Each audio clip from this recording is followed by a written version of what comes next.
Hi everyone. Thanks for joining in and listening to this webinar.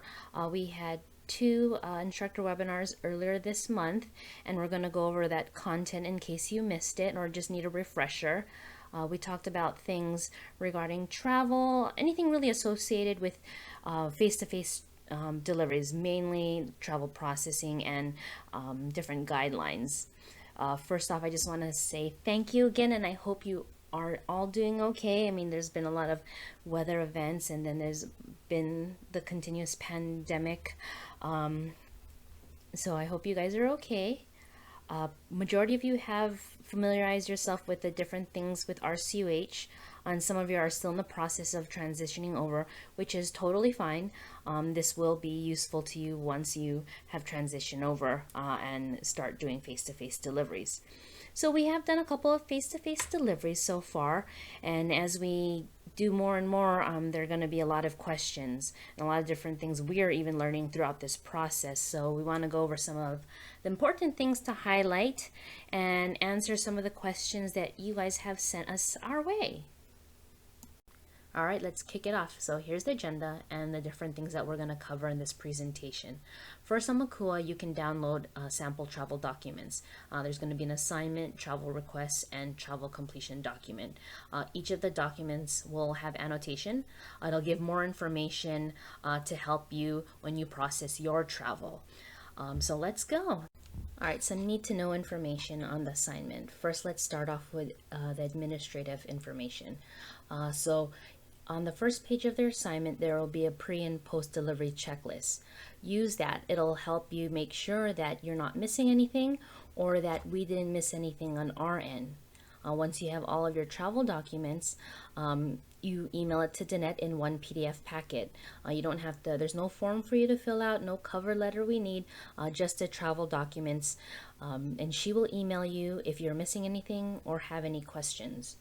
Now, when we get to the airfare section, it'll be the same, the allotted amount, the airport that you'll be flying in and out of for your assignment, but it'll reference Appendix A. Appendix A has at least 2 to 3 best possible itineraries. This is based on the assignment times, location, where you and your co-instructor are flying in from, things that are, most cost efficient, most direct flight, and the best possible times for you and your coordinator or your co-instructor to coordinate with. These different itineraries will be used to estimate your M&IE and travel time. So typical airfare would be flight would be for you to leave that morning to get to the location and then to return home mid-morning. So before lunch. That would be your typical itinerary, and those are the different options that are going to be on your appendix. Some of you, if you need to leave later because of flights availability or you choose to, let us know because we will need to adjust the M&IE to reflect the best possible time. I guess this will come up like if there's flights available at 8 in the morning, but you choose to leave at 3 to stay in the area, you'll need to let us know because we will need to use the itinerary on the appendix to estimate M&IE and travel time. So for meals and incidentals, we'll calculate up to 0.25 of the day. M&IE is no longer like Picture, where you would get the 0.75 for any travel day. Again, we use the itinerary to base your M&IE. M&IE is going to be inclusive of tips, transportation, hotel, dining, and so forth. After processing your travel requests, we will let you know if the estimates have changed based on the itinerary that you sent to us. Again, estimates on the assignment are based on the itinerary we provide for you. More assignment information. So let's start off with the rental car. So just like before, if you're a single instructor, you will secure either economy or compact car. If there are multiple instructors who will be sharing the car, you can secure an intermediate rental. A different thing here is that we'll reference Appendix C with different cars, whether it's economy, compact, or intermediate, with the cost along with the CDW or LDW that you need to include with your car. All right, parking. It's the same. Just a reminder of valet parking. It is it is acceptable, but it has to be the only option available for parking. We'll cover ground transportation to from airport, mileage reimbursement to and from the location. The first time you submit for travel reimbursement, you will need your auto insurance info. So that's the company, policy number, expiration date. I just sent a scan of my Geico information, and you'll need to update this when it expires every year. And then there's also supplies. Let us know beforehand if there's something missing or something is broken, and then we can approve those costs and we'll replenish the supplies that we need to when the Pelican returns. Here are more things that we need to know. So let's get into salary and wages. Now under RCUH, your extended travel time. So it goes like this. Travel time when you're flying, it'll be estimated based on the flight itinerary that will be in your appendix. You'll get 2 hours pre-boarding and the actual travel time when you go to the delivery. 2 hours pre-boarding and travel time when you return home from the delivery.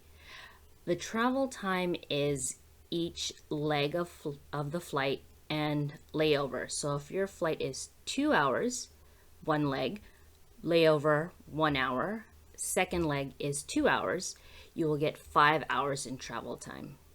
So the travel time when you're driving will be estimated on the mileage map from your home to the training location. So use this time for the delivery. This travel time is for you to, review the course and supplemental materials, research the area. You'll still have your prep time, but this is additional prep time for you to get to know more things about NDPTC, NDPC, and just use this time. It's work time.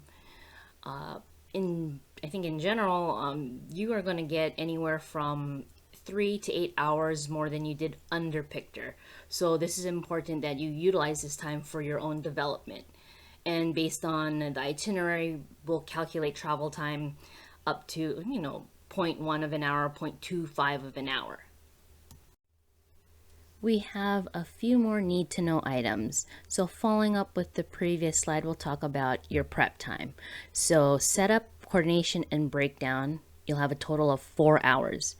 So half an hour for setup, half an hour for coordination with your co-instructor and host, 2 hours for course preparation, and 1 hour for breakdown and shipping. And depending on what course you're teaching or if you have a co-instructor, this time can vary, but you will get 4 hours. So just note that this prep time used to be 8 hours under Pictor, so it is now 4 hours. But like I said before, with your travel time, more work time, you have more time to prep. Often cases, it will be more than 4 hours than you would have normally had. So use this travel time as your preparation. Like I said, if possible, use it. You have more time available. Let's move on to travel requests. So you can download a sample travel request doc on Makua. It'll be annotated with additional details and information that you'll need to know. So you'll coordinate with your co-instructor on the items listed on your assignment and then send these travel docs to Danette. We ask that you send them in one email, one PDF. If for whatever reason you need to send some of the documents piecemeal, please reference your transaction number on your assignment file name. That's going to be the last 4 digits. Then you'll receive a travel request from us for you to review and sign through Adobe Sign. If you are eligible, you can get a travel advance. To get this through direct deposit, you must sign up for invoice pay. And in general, if you want your travel reimbursement to be deposited directly, you'll need to sign up for invoice pay. And Lori at NDPTC will be able to assist you with that. Let NDPTC know if you want a travel advance, if you do qualify, because it's not required. Something that had happened with me before when my travel was canceled and I had already received an advance, I had to write a check back to RCUH to give them back the money. So those are little things to consider. I know you might want to travel advance if you have multiple assignments, or if your travel is on the more pricier end when you consider like airfare and hotel.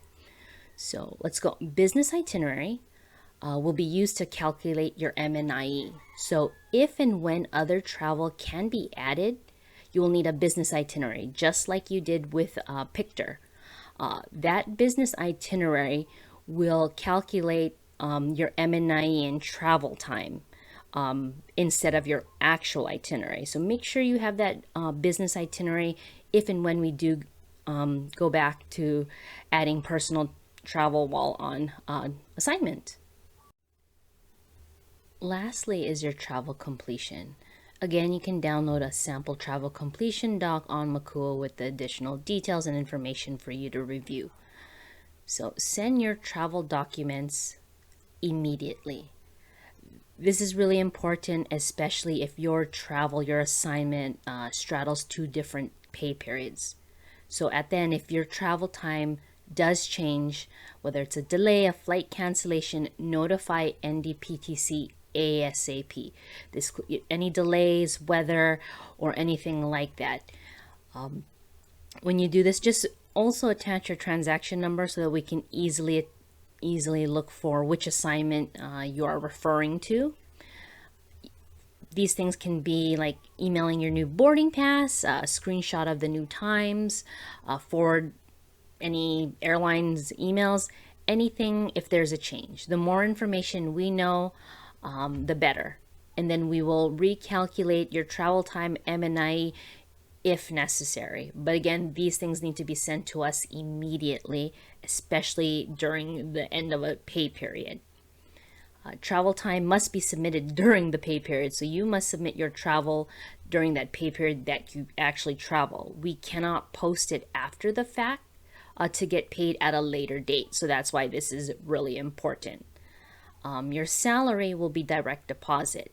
You had probably set this up at the very beginning when you transition to RCUH. Your travel reimbursement will be direct deposit or a check in the mail. Like I mentioned earlier, your travel reimbursement, if direct deposited, will be through invoice pay, which Lori at NDPTC can assist you with. I think that is about it with the processes of travel. Let us know if you have any questions, and we'd be happy to clarify anything.